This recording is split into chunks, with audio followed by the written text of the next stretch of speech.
Alright, DBMS start करते हैं। So definition ये है डीबीएमएस का, डेटाबेस मैनेजमेंट सिस्टम। बट उससे पहले समझते हैं कलेक्शन ऑफ डेटा क्या होता है। ठीक है, कलेक्शन ऑफ डेटा क्या होता है? तो कोई भी डिटेल्स, तुम्हारा एकेडमिक डिटेल्स, ठीक है, फ़ोन में जो फ्रेंड्स के नंबर होते हैं वो सारा डेटा ही होता है। ठीक है, तो वो एक्चुअली कलेक्शन ऑफ डेटा है। ठीक है, तो उस कलेक्शन ऑफ डेटा को मैनेज करने के लिए, ठीक है, फ़ोन में जो लिस्ट बनता है वो एक्चुअली मैनेज्ड वे में आता है। वो कैसे होता है? डीबीएमएस के थ्रू होता है। तो जो कलेक्शन ऑफ डेटा है, ठीक है, उसको मैनेज के लिए हम लोग को एक एप्लीकेशन सॉफ्टवेयर चाहिए। सो वो डीबीएमएस होता है। ठीक है, पहले सॉफ्टवेयर में डेटाबेस क्रिएट करने, क्वेरी लिखने से पहले थ्योरी थोड़ा इम्पोर्टेंट है समझना, इसीलिए थोड़ा सा थ्योरी है, बस ज़्यादा नहीं है। ये इम्पोर्टेंट है वरना थोड़ा दिक्कत होगा। तो ये समझ में आएगा डेटाबेस मैनेजमेंट सिस्टम क्या होता है। कलेक्शन ऑफ डेटा को अच्छे से मैनेज करने के लिए, ठीक है, अपडेट करने के लिए या कुछ ऐड करने के लिए, तो उसके लिए हम लोग को एक सॉफ्टवेयर चाहिए होता है, और वो ही होता है डीबीएमएस। ठीक है, डीबीएमएस कोई डेटाबेस नहीं होता, ये एक एक्चुअली सॉफ्टवेयर होता है। तो उसको हम डीबीएमएस बोलते हैं। जैसे डीबीएमएस सॉफ्टवेयर में कौन कौन सा आता है? माई एसक्यूएल, ठीक है, माई एसक्यूएल क्या एक डीबीएमएस सॉफ्टवेयर है। ठीक है, हम माई एसक्यूएल को डेटाबेस बोल सकते हैं, लेकिन इसको हम डेटाबेस नहीं बोल सकते, डीबीएमएस को डेटाबेस नहीं बोल सकते, क्योंकि एक सॉफ्टवेयर है। ठीक है, अब हम लोग समझते हैं कि वाई वी नीड डीबीएमएस। ठीक है,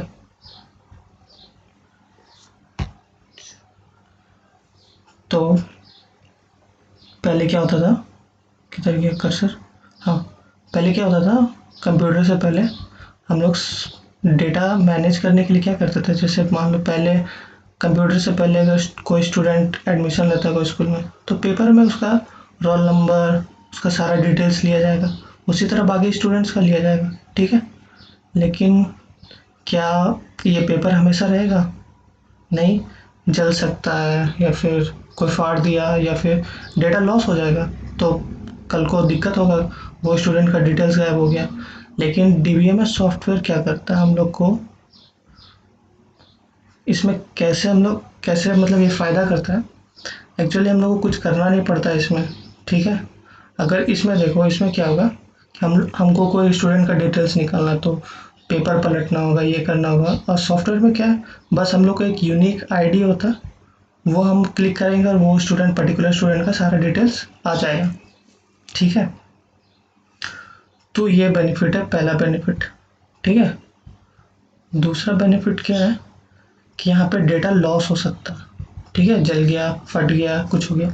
लेकिन मान लो इसमें अगर हम कोई कंप्यूटर में रन कर रहे हैं अपना कोई डीबीएमएस सॉफ्टवेयर, और सारा डिटेल्स हम रख रहे हैं। ठीक है, अब क्या हुआ कि मान लो सॉफ्टवेयर खराब हो गया, तो उसमें सारा डेटा लॉस हो जाएगा, ये सोचोगे? हो सकता है, क्यों नहीं हो सकता। तो चलो, सॉफ्टवेयर खराब हुआ, लेकिन क्या होता है, एक मिनट। हाँ, तो हाँ, क्या बता रहे थे? हाँ, ये बता रहे थे कि सॉफ्टवेयर चलो क्रैश हो गया। ठीक है, तो हम लोग के पास एक ऑप्शन है कि हम सारा डाटा ऑनलाइन स्टोर कर सकते हैं। ठीक है, तो ठीक है, सॉफ्टवेयर क्रैश होने दो, हमको से क्या मतलब है। सॉफ्टवेयर क्रैश हो गया तो हमको कोई डाटा फिर से चाहिए, तो हम उसको ऑनलाइन डाउनलोड कर लेंगे। ये सर्विस प्रोवाइड करता है डीबीएमएस। ठीक है, तुम देख लो नेटफ्लिक्स का कोई भी मूवी, नेटफ्लिक्स का कितना सारा मूवी रहता, नेटफ्लिक्स में कितना सारा मूवी रहता, वो एक्चुअली डेटाबेस में सारा स्टोर है, तो तुम डाउनलोड कर ले तो ऑनलाइन। ठीक है, बड़ा सा सर्विस AWS प्रोवाइड, ये दूसरा चीज़ है। क्लाउड कंप्यूटिंग क्या होता है, ये थोड़ा अलग चीज़ है। बट नेटफ्लिक्स में कितना सारा मूवीज़ होता है, ठीक है, वो तुम डाउनलोड करते हो ना, वो ऑनलाइन ऑनलाइन ही डाउनलोड करते हो, वो सर्वर पे रहता है। ठीक है, वहाँ से तुम डाउनलोड करते हो, देखते हो ऑनलाइन। ठीक है, वो स्टोर्ड है कहीं, तभी तो देख पा रहे हो ना। ठीक है, तो ये चीज़ है। इसमें कितना एफिशिएंट है, मतलब डेटा लॉस होने का चांसेस ही नहीं है। ठीक है, ये चीज़ है। तो डीबीएमएस क्या, डेटाबेस मैनेजमेंट सिस्टम, क्या होता है, कलेक्शन ऑफ डेटा, कोई भी collection, academic details, name, age, roll number, कुछ भी डेटा है, ठीक है, लिस्ट ऑफ फ्रेंड, बहुत सारा फ्रेंड है तेरा, उसका लिस्ट, वो भी एक डेटा है, कलेक्शन ऑफ डेटा बोलते हैं उसको। तो इस डेटा को मैनेज करने के लिए, ठीक है, अब तुमको अगर ऐसा मानना है कि हमको इस फ्रेंड्स के लिस्ट में से हमको बेस्ट फ्रेंड का लिस्ट चाहिए, तो एक दो कोई होगा। तो अगर हमको सॉफ्टवेयर में करना है तो हमको कोई यूनिक आईडी देना होगा, ठीक है। तो अगर हम वो यूनिक आईडी देंगे तो मेरा बेस्ट फ्रेंड का नाम आ जाएगा। तो कलेक्शन ऑफ डेटा को मैनेज करने के लिए एक सॉफ्टवेयर चाहिए and that is called DBMS, ठीक है। And this is not database, this is only software, okay. And why we need DBMS, ये समझ में आ गया, why we need DBMS. Alright, तो अब हम लोग नेक्स्ट पार्ट पे चलते हैं।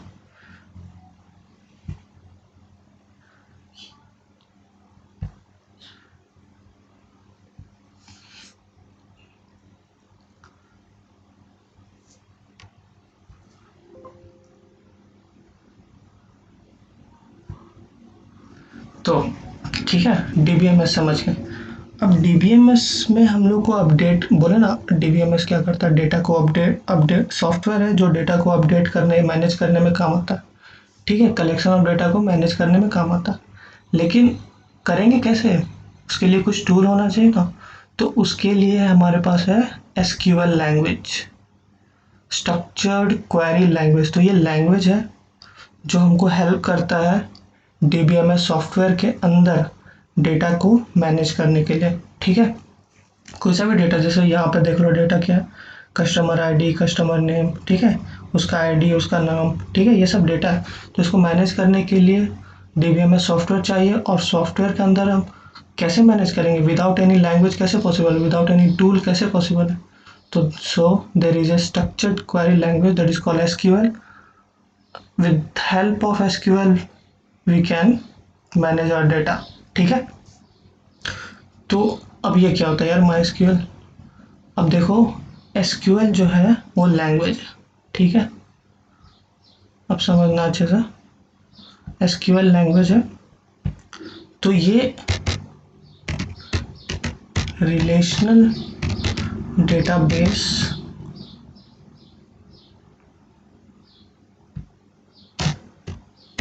it helps to manage relational database, हाँ। तो एसक्यूएल लैंग्वेज हम लोग को रिलेशनल डेटाबेस को मैनेज करने में काम आता है। अब ये रिलेशनल डेटाबेस क्या है, थोड़ा देर में समझते हैं। तो ठीक है, ये लैंग्वेज है, एसक्यूएल लैंग्वेज है, और रिलेशनल डेटाबेस को मैनेज करने में काम आता है, ठीक है। अब ये जो रिलेशनल डेटाबेस है ना, उसका एक एग्जांपल है माई एसक्यूएल, ठीक है। बहुत सारे एग्जांपल होता है, लेकिन उसका एक एग्जांपल है माई एसक्यूएल। ये एक रिलेशनल डेटाबेस है, ठीक है, इतना समझ में आया। रिलेशनल डेटाबेस है माई एसक्यूएल। तो अब क्या, अब माई एसक्यूएल जो डेटाबेस है, ठीक है, उसको भी तो कोई लैंग्वेज चाहिए होगा मैनेज करने के लिए, डेटा को अपडेट करने के लिए। तो माई एसक्यूएल एसक्यूएल का यूज़ करता है, ठीक है, इसमें नाम में भी एसक्यूएल है। तो माई एसक्यूएल जो डेटाबेस है वो एसक्यूएल लैंग्वेज यूज़ करता है डेटाबेस को मैनेज करने के लिए। एसक्यूएल क्या है, एज ए लैंग्वेज समझो, it is only a language, ठीक है। ये रिलेशनल डेटाबेस को मैनेज करने के लिए काम आता है। And MySQL is a relational database and it uses SQL language to manage the data, ठीक है। तो माई एसक्यूएल एसक्यूएल का यूज़ करता है, ठीक है। बिना एसक्यूएल के हम लोग माई एसक्यूएल में काम नहीं कर सकते। कोई भी रिलेशनल डेटाबेस में हम लोग एसक्यूएल का यूज़ करना ही पड़ेगा। विदाउट एसक्यूएल लैंग्वेज का नॉलेज, मतलब अगर तुमको एसक्यूएल का नॉलेज नहीं है तो तुम रिलेशनल डेटाबेस में डेटा को मैनेज कर ही नहीं सकते। अब समझते हैं रिलेशनल डेटाबेस होता क्या। तो रिलेशनल डेटाबेस में क्या होता है, बस रिलेशनल डेटाबेस में हम लोग क्या करते हैं ना, डेटा को हम लोग टेबल के फॉर्म में अरेंज करते हैं। तो तुम जैसे यहाँ देखो, ये एक रिलेशनल डेटाबेस, मतलब रिलेशनल डेटाबेस का एग्जांपल है। हम लोग सारा डेटा टेबल के फॉर्म में क्या बोलते हैं रखते हैं, ठीक है। तो इसमें देखो कस्टमर आईडी, ठीक है, कस्टमर आईडी हो गया, ठीक है। कस्टमर नेम हो गया, जैसे एग्जांपल ले लो 321 एक कस्टमर आईडी है, एक कस्टमर नेम है, ठीक है।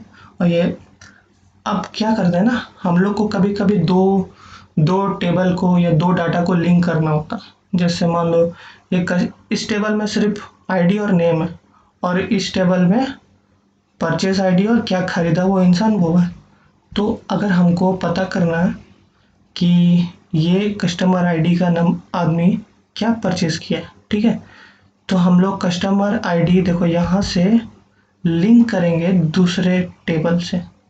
तो हम लोग को करना सिर्फ ये होगा कि वो दूसरे टेबल में हम लोग को customer ID as it is रखना होगा, ताकि वो दूसरे टेबल पे लिंक कर जाए, ठीक है। और ये ऐसा इसका क्वेरी लिखना पड़ता है अलग से, वो तो हम लोग बाद में देखेंगे। तो उस कस्टमर आईडी ने क्या खरीदा, टी शर्ट खरीदा, और उस टी शर्ट का परचेज आईडी क्या है, सारा डेटा हम लोग निकाल सकते हैं ये रिलेशन देख के। इसी को बोलते हैं रिलेशनल डेटाबेस, ठीक है। तो ये थ्योरी था, ठीक है। अब रिलेशनल डेटाबेस का बड़ा सा एग्जांपल देखते हैं ना, एक बड़ा सा एग्जांपल देखते हैं कि डेटाबेस बहुत ही वास्ट चीज़ है। अब देखो, अब एक हम लोग ऐप चलाते हैं ना, फेसबुक वगैरह, ठीक है, फेसबुक हो गया, अमेजोन हो गया, फ्लिपकार्ट हो गया, किसी पे भी हम लोग अपना एक आईडी बनाते ही हो, ठीक है। फेसबुक का एग्जांपल ले रहे हैं, तो हम लोग जब स्टार्टिंग में लॉगिन करते हैं, अपना पासवर्ड डालते हैं, यूज़र नेम डालते हैं, यूनिक यूज़र नेम डालते हैं, ठीक है। तो नेक्स्ट टाइम जब हम लोग लॉगिन करते हैं तो क्या होता है, जब हम लोग पासवर्ड डालते हैं, लॉगिन करते हैं, ठीक है, ये एक बड़ा सा एक सर्वर रहता है, ऑनलाइन सर्वर, ठीक है। यहाँ पे यही डीबीएमएस है समझो, यहीं पे हम लोग का सारा डाटा स्टोर हो रहा है, ठीक है। हम लॉगिन किए अपने नाम से, तो वो सारा डेटा स्टोर हो गया इसमें, ठीक है। नेक्स्ट टाइम हम लॉगिन कर रहे हैं तो फेसबुक को कैसे पता यार कि हम ये है वो है, मेरा यूज़र आईडी है, ठीक है, वो सारा चीज़ स्टोर्ड है, ठीक है। हम लोग जब फर्स्ट टाइम क्रिएट किए थे अपना जो भी आईडी, तो सारा डेटा स्टोर हो गया, ठीक है। और नेक्स्ट टाइम हम जब लॉगिन कर रहे हैं तो सारा डेटा फेच करेगा, ये फ्रैक्शन ऑफ सेकेंड्स में होता है, ठीक है। तो ये है, अब देखो एक दो आदमी होता तो चलो ठीक है, मैनुअली भी कर लेता, ठीक है। लेकिन यहाँ पे कितना यूज़र्स है सोचो, कितना मतलब पता नहीं, लाख, मिलियन, बहुत सारा, मतलब कि बहुत ज़्यादा नंबर है यूज़र्स का। तो उतना यूज़र्स का तो हम मैनुअली रख नहीं सकते, उसके लिए कंप्यूटर ही चाहिए। और ये सारा ऑनलाइन सर्वर पे डाटा स्टोर्ड है, और इतना इतना यूज़र यूज़ करता है, तो कितना इम्पैक्ट पड़ता है। तो डीबीएमएस अभी अभी बहुत सारा चीज़ हो गया है, जैसे अब तो हम लोग को डीबीएमएस क्रिएट करने का भी ज़रूरत नहीं है, अब पहले से बनाया बनाया ही आता है। चलो वो तो बात का चीज़ है, बट हम लोग अभी इतना समझ गए डीबीएमएस क्या होता है, ठीक है, कलेक्शन ऑफ डेटा क्या होता है, एसक्यूएल क्यों यूज़ करना होता है, एसक्यूएल, ठीक है, लैंग्वेज है, ये रिलेशनल डेटाबेस है माई एसक्यूएल, उसमें हम लोग एसक्यूएल लैंग्वेज का यूज़ करते हैं, ठीक है। और एक चीज़ हम लोग दोनों देखेंगे, दोनों साथ देखते हैं, इसमें हम लोग यूज़ करेंगे, हम दो सॉफ्टवेयर में ही यूज़ करके दिखाएंगे, माइक्रोसॉफ्ट एसक्यूएल सर्वर, ठीक है, और एक माई एसक्यूएल, दो सॉफ्टवेयर है, ये एक सॉफ्टवेयर है माइक्रोसॉफ्ट एसक्यूएल सर्वर, और एक जैम सर्वर होता है, उस पर माई एसक्यूएल चलता है। तो दोनों पे करेंगे, ठीक है, पहले इसको करेंगे, फिर वही क्वेरी को इस पर रन करके दिखाएंगे, ठीक है। तो दोनों साथ में चलेगा, ठीक है, बेटर अंडरस्टैंडिंग के लिए। तो सही है, मिलता है फिर नेक्स्ट वीडियो में।